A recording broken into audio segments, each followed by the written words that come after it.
going to discuss a topic with you that has been very controversial from the get-go. It has to do with something that most of us can't live without. We take it everywhere we go, it's our best friend, we feel lost without it.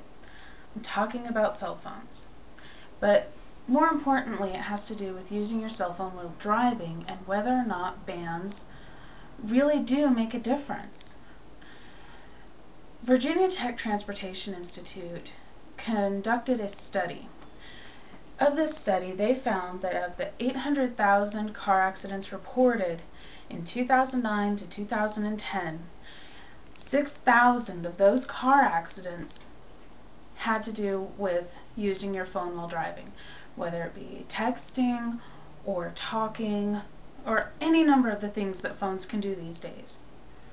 We've all done it. We've all thought about doing it, or we do it as it is now. But do bans honestly work? Does making texting while driving lower accidents? According to a study done by the Highway Loss Data Institute, studies actually found that there was a slight increase. Why is that? They used 4 states and they did studies before and after the ban was initiated. They also used additional states where it was not banned as a control, and though it wasn't a huge increase, there was still a slight increase. And what that says is, despite the fact that texting while driving has been made illegal, people are still doing it. I've discussed this topic with my friends and my family, about 12 people total. Of that 12 people, over half of them said that they currently text while driving. Some of them said that they don't text while they're in motion, only when they're at a stoplight. But there's still other traffic around, there's still other things going on. There's still a running vehicle that they're behind the wheel of. It's still texting while driving, despite the fact that you're stopped. For example, I was in a car accident with a friend that she was driving. She wasn't texting on her phone. However, she was talking on it, and she had stopped at a green light. I told her 3 times that the light was green and she needed to go. She did not listen. If she wasn't paying attention to the light or the road or her surroundings, I had no reason to believe she'd be paying attention to me.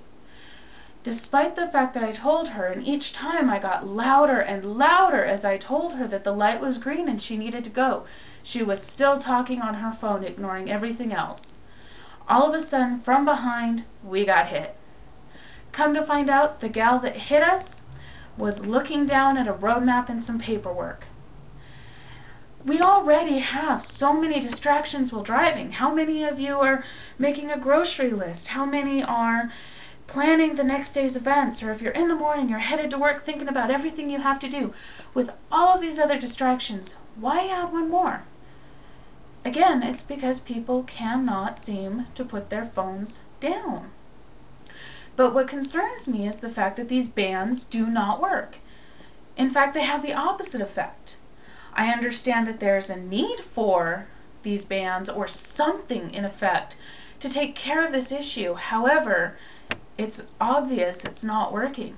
And here's why. I have here my phone, just regular phone, and a notebook acting as my steering wheel. Before bans are in place, people will text like this, with their phone held above, and they still have the peripheral of the dashboard through the windshield. They can see all of their oncoming cars. They can still see it in their periphery, which many times is just enough to avoid an accident. Now here's what happens after the ban. The steering wheel's still in the same place, but now that it's illegal and people don't want to get caught, they're texting with their phones down below and looking down. Now I can't see the camera, I can't see anything beyond the notebook. In fact, I can barely even perceive that. That's why bans don't work. Because people, instead of holding it up above the steering wheel, where they still have the periphery and can see above, they're still looking down. It's inattentive driving, and bans don't work. I can understand the need for headpieces, I can understand all of that. But between That study, as well as the fact that crashes happen more when they're banned, leads me to believe that bans do not work. And that's what studies have shown. Thank you.